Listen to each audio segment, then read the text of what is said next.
अगर आप नौकरी करते हैं तो आज का एपिसोड बहुत ज़रूरी है।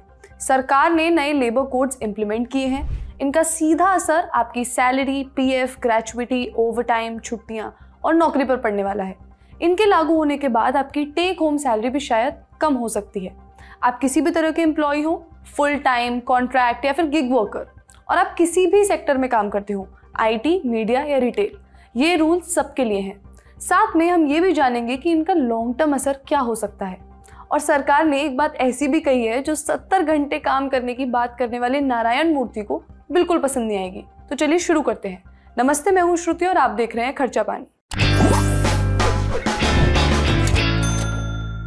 केंद्र सरकार ने 21 नवंबर को नए लेबर कोड लागू कर दिए हैं। पहले 29 अलग अलग लॉज थे और फिर बना दिए बस 4। Wage code 2019, social security code 2020, industrial relations code 2020, occupational safety, health and working conditions code 2020। सरकार इन्हें इसलिए लाई थी ताकि कंपनीज और एम्प्लॉयज दोनों के लिए बेहतर व्यवस्था बनाई जा सके। नौकरी, सैलरी और एम्प्लॉयज के अधिकारों से जुड़े नियम साफ और सरल हो जाएं। उनमें एक बड़ा बदलाव आया है सैलरी स्ट्रक्चर का कॉम्पोजिशन।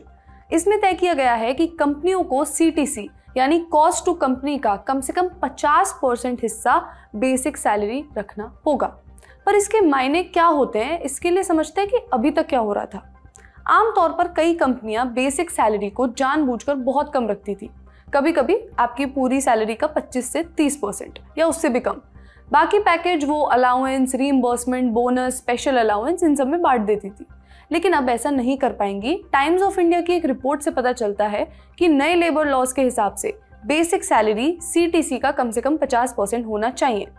वहीं फाइनेंशियल एक्सप्रेस की एक रिपोर्ट का कहना है कि सरकार से थोड़ा और क्लैरिफिकेशन मिलना बाकी है।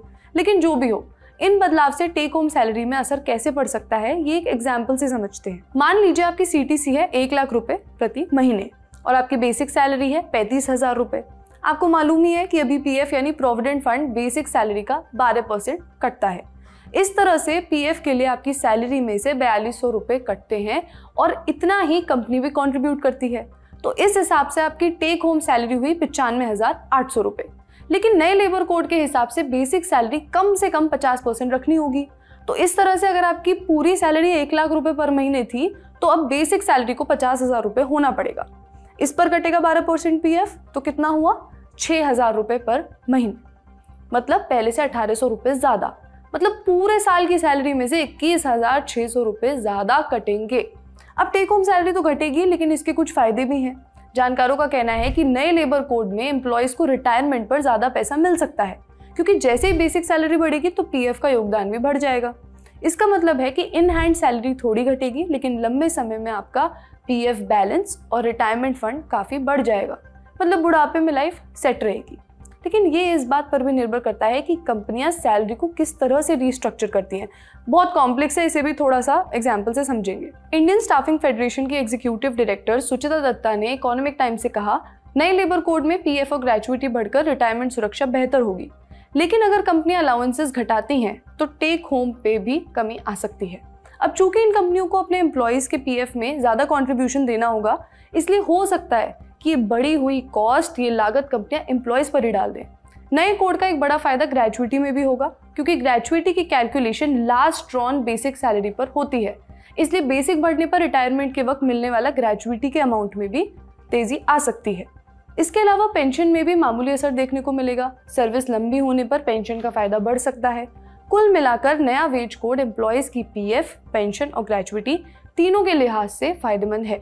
इन बदलावों को एक्सपर्ट कैसे देखते हैं, सुनते हैं। नए लेबर कोड्स के अंतर्गत जो सीटीसी है एम्प्लॉयर्स का, वो बढ़ने वाला है। दूसरी तरफ एम्प्लॉयज का टेक होम थोड़ा सा कम हो सकता है, क्योंकि प्रोविडेंट फंड जिस पे कटता है वो बेसिक प्लस डीए होता है। अब वो सैलरी अभी तक एम्प्लॉयर्स 25%, 30%, 35% टोटल पे का रखते थे। अब वो 50% रखनी मैंडेटरी होगी।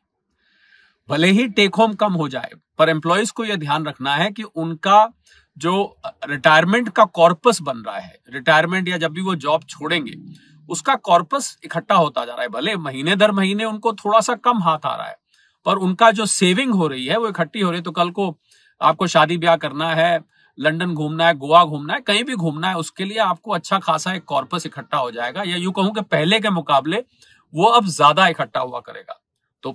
एम्प्लॉयर को सीटीसी जरूर बढ़ रही है, पर एम्प्लॉय का कुल मिला के देखा जाए तो फायदा हो रहा है, क्योंकि उसकी सेविंग्स ज्यादा हो रही है। टेक होम कम का मुझे लगता है नहीं देखना चाहिए, लोग वैसे भी जरा सेविंग करने से कतराते हैं, तो अब इस तरीके से ये सेविंग ज्यादा होने वाली है। नए लेबर कोड में गिग और प्लेटफॉर्म वर्कर्स को पहली बार कानूनी पहचान दी गई है।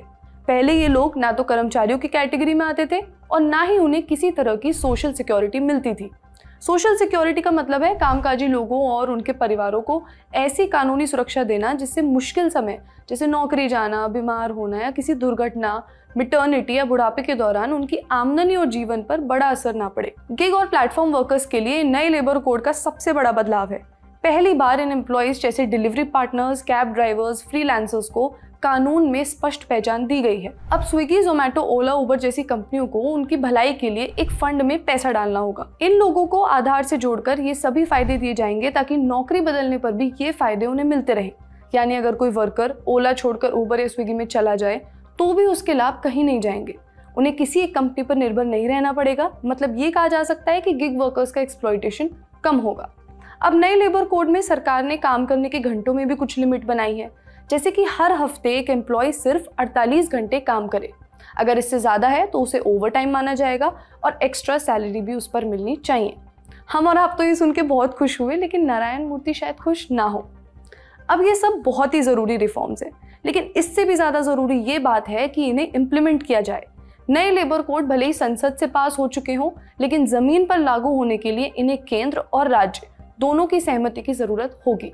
यही वजह है कि अब असली खेल केंद्र और राज्य के तालमेल पर निर्भर करेगा। न्यू इंडियन एक्सप्रेस की एक रिपोर्ट में बताया गया है कि ज़्यादातर स्टेट्स और यूनियन टेरिटरीज ने नियम पहले से ही जारी कर दिए हैं। हालांकि कुछ स्टेट्स ऐसे भी हैं जैसे वेस्ट बंगाल, लक्षद्वीप, दिल्ली, तमिलनाडु, ये अभी पूरी तरह तैयार नहीं है। साथ ही ये भी ध्यान रखना होगा कि राज्यों ने शॉप्स एंड एस्टैब्लिशमेंट एक्ट को इसमें शामिल नहीं किया है। ये 4 लेबर कोड्स आ तो गए, बहुत इंतजार था इनका और बहुत स्वागत करने योग्य है, इसमें कोई दो राय नहीं है, परंतु इनकी इम्प्लीमेंटेशन जमीनी तौर पर कैसे होगी ये समय बताएगा। भारत में एम्प्लॉयर्स की जो किस्म है वो बहुत है।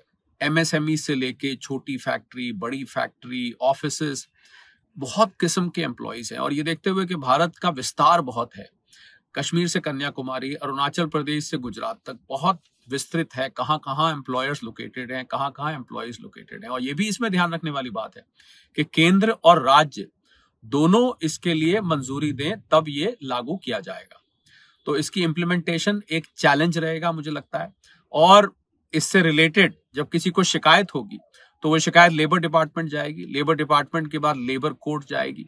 मुझे लगता है अंततः एनफोर्समेंट के ऊपर सारी बात आएगी कि इसका एनफोर्समेंट कितने इफेक्टिवली किया जा सकता है, कितने कारगर तरीके से किया जा सकता है। तभी ये लेबर कोड का फायदा एम्प्लॉयज तक या एम्प्लॉयर तक या यूं कहूं कि देश की इमेज तक पहुंच पाएगा, क्योंकि बहुत सारे विदेशी निवेशक भी इन लेबर कोड्स की ओर बड़ी बेसब्री से देख रहे हैं। यहाँ पर निवेश आना इस पर निर्भर करता है कि यहाँ के लेबर रिफॉर्म्स, लेबर एनवायरनमेंट किस प्रकार की है। इन रिफॉर्म से ये तो समझ आता है कि ये भारत की लॉन्ग टर्म डेमोग्राफी को ध्यान में रखते हुए बनाए गए हैं। जैसा कि हमें मालूम है कि भारत दुनिया के सबसे यंग देशों में से एक है। यहाँ सबसे ज्यादा नंबर में यूथ है। इसी हिसाब से भारत में लगभग 20-25 सालों बाद सबसे ज्यादा तादाद में बूढ़े लोग भी होंगे और उन्हें चाहिए होगी पेंशन, रिटायरमेंट के बाद जीने के लिए हर महीने पैसे। इसी को ध्यान में रखते हुए रिफॉर्म्स में इस बात पर खास ध्यान दिया गया है कि रिटायरमेंट बेनिफिट्स अच्छे खासे हों। फिलहाल आज के लिए इतना ही। अपना ख्याल रखिए और देखते रहिए द ललन टॉप। शुक्रिया।